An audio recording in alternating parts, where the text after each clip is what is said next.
So this is something different than usual. Obviously, if you follow my channel, you know I'm a Mopar guy. I only do Mopar stuff for the most part. Um, but race season's coming up. I need to make some money quick. So we got some Ford stuff here. This is a 400M. Never seen a 400M in my life. Um, so this is just gonna be me. Gonna do valve job, guides, bore and hone the block. I was gonna polish the crank, but I'll show you what happened with that. I didn't think he was gonna polish when he dropped it off, but this guy is a fellow circle track racer, and I guess he's a Ford guy. Dropped it off with Dodge truck though, so must be he's wising it up. But yeah, there's a few things that like threw me off, especially in the block. They have little notches at the top, so I'm like, what the hell? Like when I pulled the heads apart, like check for guide where you move the valve, you're like, there's a circle track engine. You'd be like, yeah, send it. But for a street machine, yeah, I think it's time for some new guides. And then looks like it was getting into valve float and the retainer was moving or something. It has some weird grooves cut into the valve at the top. I'll show that also. But I didn't know these were canted valve engines either. So this is a 400M. So I've been reading up on them. It's basically a Cleveland with like a taller deck height. I guess that's what I've got from my reading, which is weird. They give a different name because, and they're 4 and 4, I guess, the 400. So 4-inch stroke, 4-inch bore, which is like 404, I think, something like that, 405. I don't know. I'll do the math, put it up here. Which recently, like for some reason in my head, I've always just done the radius times pi, and then times the stroke. And I guess I forgot how to do the volume of a cylinder. It's radius squared times pi times the stroke height. I'll put it up in the video so you guys know. But yeah, I've been screwing that up. So yeah, pretty sweet. I'm excited. I like doing different stuff. I love any, like, honestly, I love any American engine. I like all engines. Engines are fun. So that's why I get into this. But yeah, I'm just rambling on. But I just thought it'd be cool to kind of share this and like my perspective on things. So I'm gonna Magnaflux the heads. Visually, there's no cracks in between the seats. The intake valve looks huge. I haven't measured any of those. They're sitting in the parts washer, so gotta clean that up. But this is all caustic bath already. As long as there's no cracks and he approves doing guides and stuff because it needs them, then I'll go sandblast these heads, clean them all up. But I didn't spray any WD-40 on them because I plan on doing that, so that way the sand doesn't stick to them. But they cleaned up pretty well in the water ports and stuff like that. Same thing with these heads. Obviously, they're an open chamber. But yeah. What I want to show. Okay. Can you see it? Maybe. All right, there we go. So that's I don't think these would be knurled from the factory, but you can see that little line that knurls it, and then that's gonna shrink that down, so it's gonna get tighter on the valve. It's like an old school thing, but the reason it's not good to do is because your guide and your valve, that's where it transfers the heat away from the valve. So the valve has to get the heat out some way, especially on the exhaust. You can see the exhaust is also knurled. So that is what absorbs the heat. That contact is what's going to absorb the heat and put it into the cylinder head, which is where the water is to cool down that valve. So I mean, if you knurl it, you're probably taking away, I don't know, a third of the cooling, I guess, because you're taking away probably a third of the surface area. Um, so yeah, that's something to think about. So these heads have obviously been worked before. Um, Also, Ford has these weird big dowel pins. These ones are just sunk into the head. Um, so that's a problem for someone else, I guess. But where are we at? See that guide's been replaced. So on that one, we just drive that out. And if it's a little loose on the new guide. I have a knurler that goes on the outside of it. So you're like, well, you just said that knurling's bad. It is. Obviously, it's not ideal, but you got to think that OD is bigger, and there's going to be more surface area to that. I don't know if it's equal to the valve to the inside of it, but it's better than what's going on here. And obviously, this lasted a while. Well, who knows how long it lasted? Maybe that's why the guides are worse lap out. But yeah, so that's just if that is too big.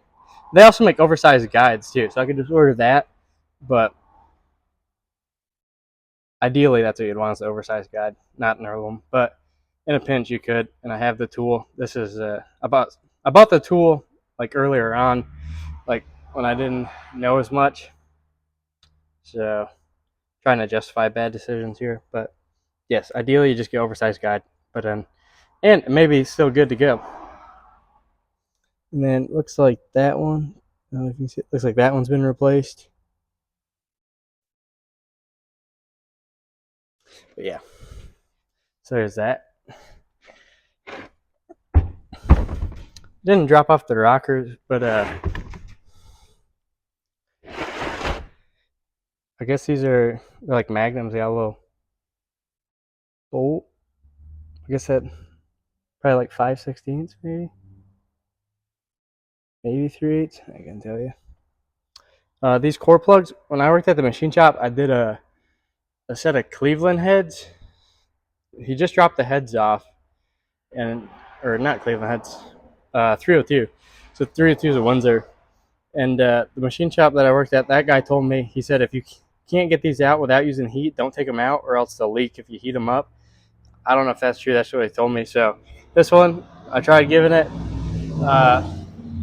They're like a 1/2 inch Allen or whatever, and it started spinning. So I gave up on it. But I don't know. Maybe you Ford guys can elaborate on that if that's true. If you got to use a torch on these, you can put a new one in, they'll never seal. That's what I've been told. But I also don't like leaving them in and caustic tanking it because I feel like whatever stuff was keeping it sealed before possibly is going to be gone now. So yeah, you can see the knurling a lot better there. You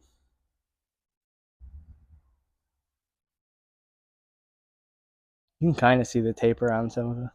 All right, there you can see the one that's been replaced. Maybe that one exhaust wasn't. Where is this exhaust? Yeah, look, it says, yeah, that's an exhaust. Yeah, that's like the only one that's been replaced for sure. And this head, that one right there. I used to work for, he always said that wasn't a big deal. You just try to take a screwdriver and pick off and see what flakes off. And if you can't break it off with a screwdriver, it'll probably be fine. Which I believe. I don't disagree with that. It's just kind of funny. But yeah, I didn't even attempt on this head because I couldn't get them on that one. So I didn't even bother trying to get these ones out. And they have this like tall buildup over here where the head stud or the head bolt will go through the exhaust. Yeah. I remember on like Bob Glidden's Cleveland heads, he had like a big plate that bolted to it to extend the exhaust port. Remember that? I don't know for certain if these are identical to Cleveland's, but yeah. Then we get down to our crank here. It was all rusty, so I assumed like the guy when I worked at the machine shop, he's like, it's like 9 times out of 10 you're not gonna be able to polish a crank. Like, so like people bringing rusty ones will have like a line like this, like you'll polish it out. And he's like, 9 times out of 10 it's not gonna happen, which he's right usually. And you can get like a scat crank pretty cheap, or like any cast crank for like what it costs to have a machine shop grind one of these. So it's kind of hard to justify keeping a stock crank. But if you can try polishing them, it works. So I caustic tank this and then sandblasted. See how this has that gray finish? You'd be like, oh, maybe that's why it looks like that. But on some of these journals, journals, you can see the rust still. My sandblaster sucks, the gun on it. But you can see that these are rust divots. That's not where that is. Like, you can wipe that away with your finger. just that dust that's left over from that. And there's no divot. See, just from moving it with my finger, that's just dead skin there. But I don't know. Maybe you can tell. But anyways, this isn't my fault. This is obviously corrosion divots, and then you can see. I don't know if you can hear that. Hopefully not. I didn't. Made me cringe hearing it. But I mean, you can see the grooves. That's definitely not from sandblasting. This crank is toast. Needs to be cut. I didn't see any cracks, but yeah, I mean the thrust was all rusted, and they have this little hole, so they don't like to stand up by themselves. It's a pain in the ass, Ford. Well, a tidbit there. Didn't like that. That was annoying. But yeah, there's a crank. That's gonna be no good for what I can do with it. Someone probably cut it. I don't see why they wouldn't be able to take it like 10. They could make it everywhere 10. I mean, that is pretty good. All right. Anyway, so there's the crank block. This is all WD-40 because this one's just going to go in the hone after or boring. I haven't measured it yet. But main caps, those are going to get sandblasted. Bolts need to be cleaned, but I just threw them all in the caustic tank. But yeah, the mains all look pretty good. Water jacket's cleaned up pretty nicely. You see in there.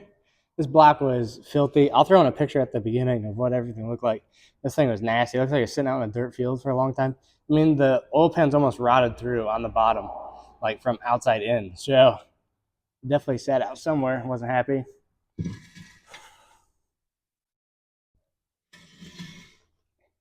And this is the crazy thing on this. The valve notches in the cylinder, I'm like,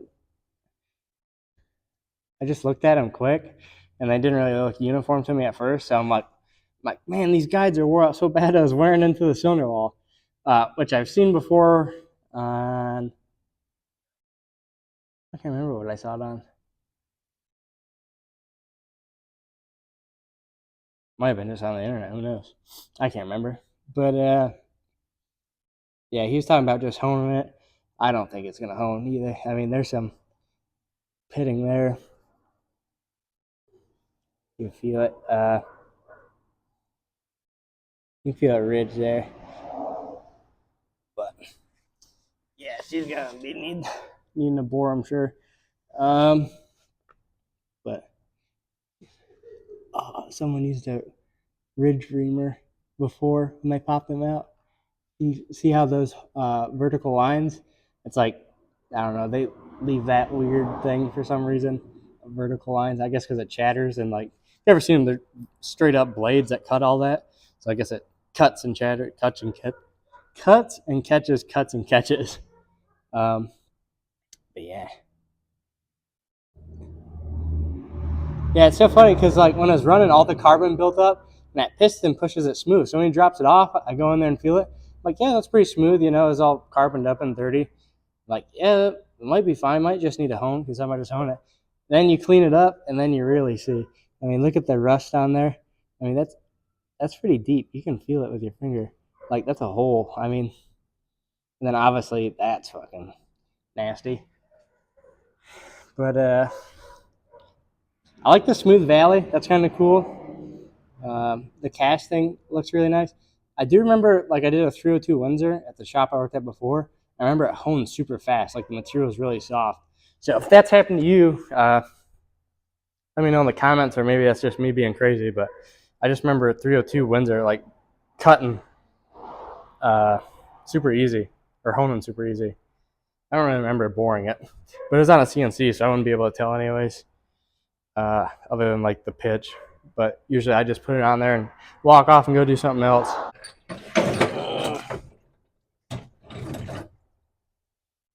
Yes.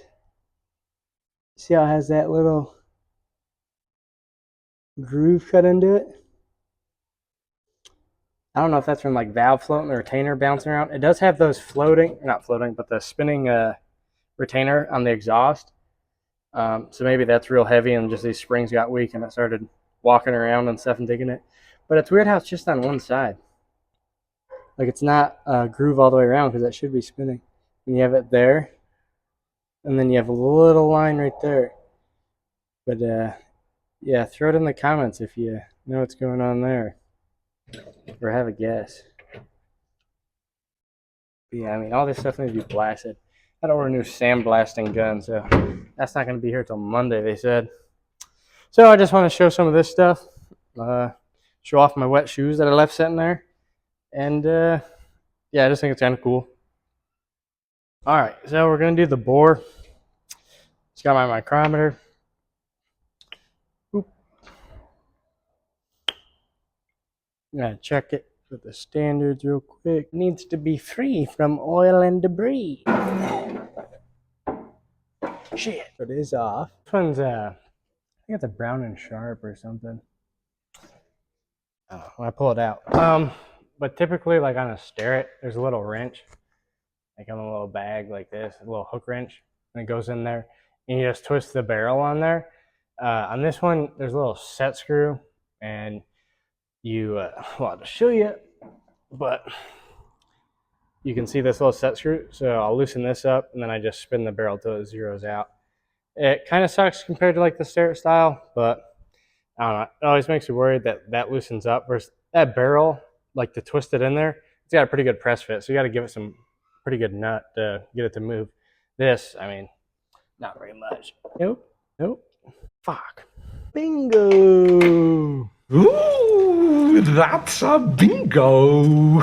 It's not like a groove it slides in either, so it can go in and out also. So you got to line it up horizontally, and vertically. So again, I'm not a huge fan of this one, but I bought all these used, so, and I bought the standards to make sure that they're accurate. Yeah, it looks like a monkey fucking a football trying to do this. You'd be right. You would be right. Money, dude. Yeah. I'll wipe this little guy bag off and put it in its home. Yeah, so anyways, yeah. Pain in the ass. Start one's way easier, but balling on a budget here, folks. These were expensive though, standards. And luckily for us, 4 inches exactly is what we're going for. This kind of pain in the ass. Definitely won't be able to show this on camera. Case is labeled, so 4 inches. This is for 4 inches. Put this in here.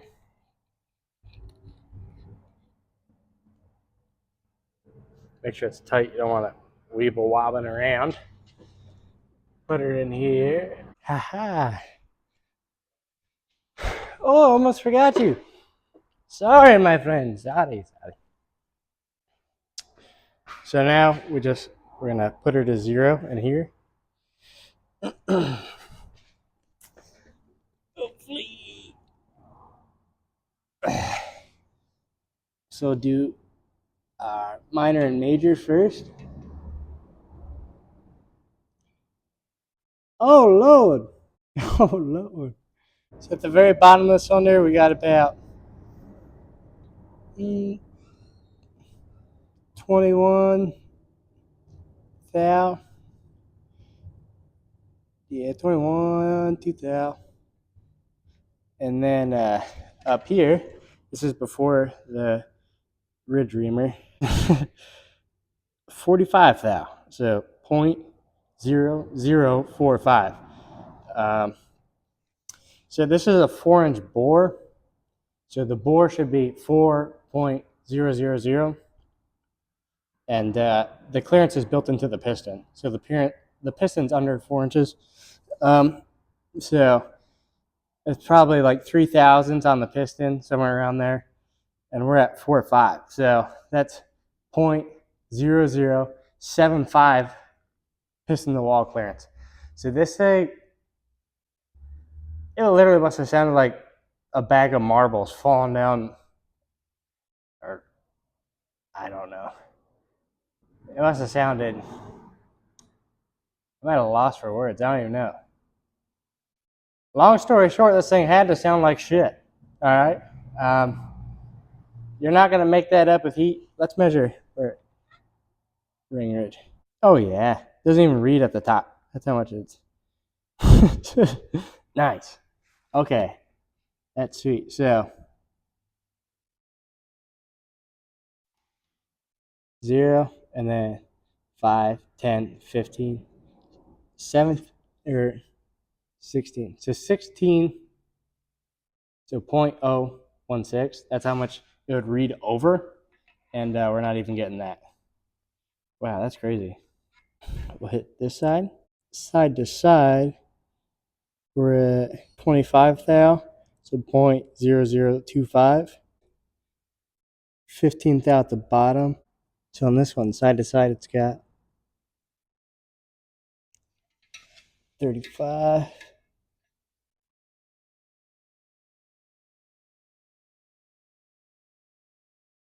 That one's 217. Long story short, these are all way too big, but just for the fun of it, we're gonna measure all of them. 4.5. 3.5. That one's tight. 4.5. Haha, 6. Very nice. Don't worry, it tightens up to 5 at the bottom. So, long story short, I don't know how this ran, but definitely gonna need to be bored. Hopefully it cleans up at 30.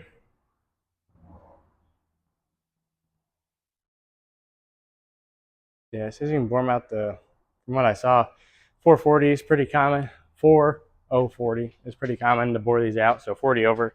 But yeah, I gotta call the guy who owns this thing and break it to him that he's got himself a certified turd, and it's gonna be a little more work than he thought. But yeah, pretty interesting. So yeah, stay tuned for this. Hopefully we get to move forward on this. This is just kind of breaking it down of what everything looks like, and a Mopar guy, a small block Mopar guy, going over a Ford.